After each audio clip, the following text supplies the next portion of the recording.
दोस्तों, हमारे नई वीडियो सबसे पहले देखने के लिए हमारे चैनल भक्ति रस कथा सार को सब्सक्राइब करें व बेल आइकन के बटन को दबाना ना भूलें।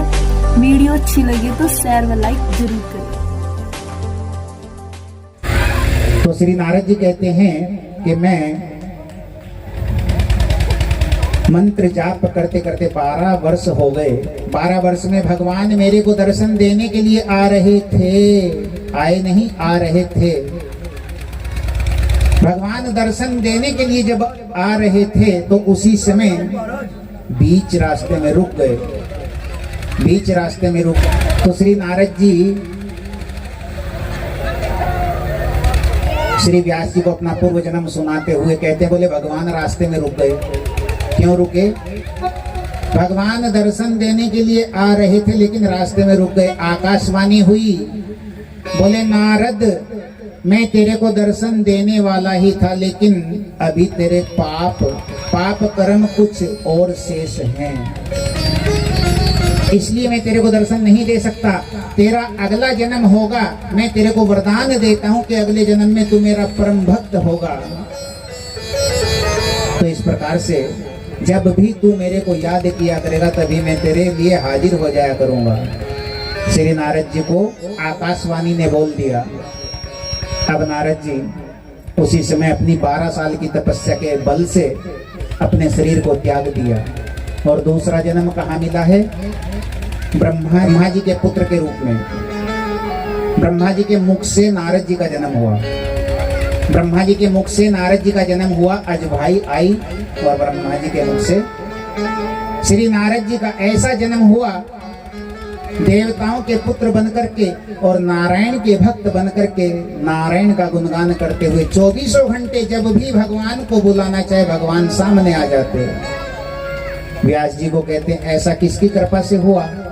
हाँ जी, दासी पुत्र आज विष्णु भक्त नारद कैसे बना? किसकी कृपा से?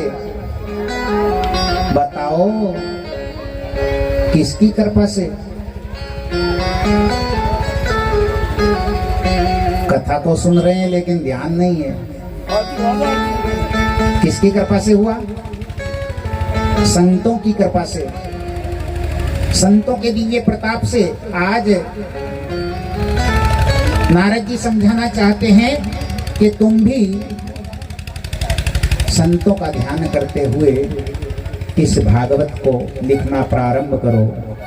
श्री नारद जी को ही गुरु बना करके, नारद जी का ध्यान करके, और श्री वेद व्यास जी ने बड़ा सुंदर भागवत जी को लिखना प्रारंभ कर दिया। भागवत के 18,000 श्लोक, भागवत के 18,000 श्लोक लिख करके आज 2 साल में भागवत को लिख करके पूरा किया गया।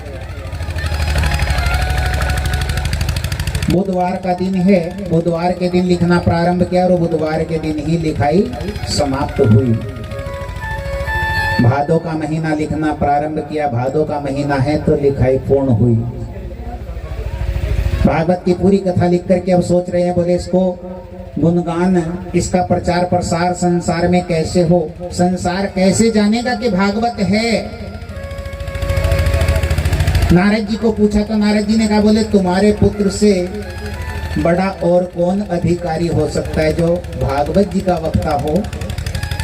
बोले तो उसे कैसे मना करके लाऊं? वो तो जंगल में निराकार भक्ति कर रहा है। श्री सुखदेव जी को निराकार भक्ति से कैसे उठा करके मैं यहाँ लाऊं? बोले अपने शिष्य को भेजो। 2 शिष्य भेज दिए। दोनों शिष्यों ने जाकर के बड़ा सुंदर भागवत जी के 2 श्लोक श्री सुखदेव जी को श्रवणपान कराए हैं। पहला श्लोक भगवान के सौंदर्य का वर्णन किया है। वरहा पीडम नटवर वपुं कर्णियो कर्णिकारम विभ्रदासम कनक कपीसम। सोने का मोर पंखी वाला मुकुट, हाथ में बंसी, पैरों में पैंजनिया, पीतांबरधारी मेरे गोविंद भगवान की छवि, सुंदर छवि का वर्णन पहले श्लोक में। श्री सुखदेव जी मन में सोच रहे हैं, बोले इतने सुंदर भगवान हैं अरे इतने सुंदर भगवान का मैं चिंतन भजन कैसे करूं, क्योंकि गोविंद भगवान खाते क्या हैं? हाँ जी, गोविंद भगवान क्या खाते हैं?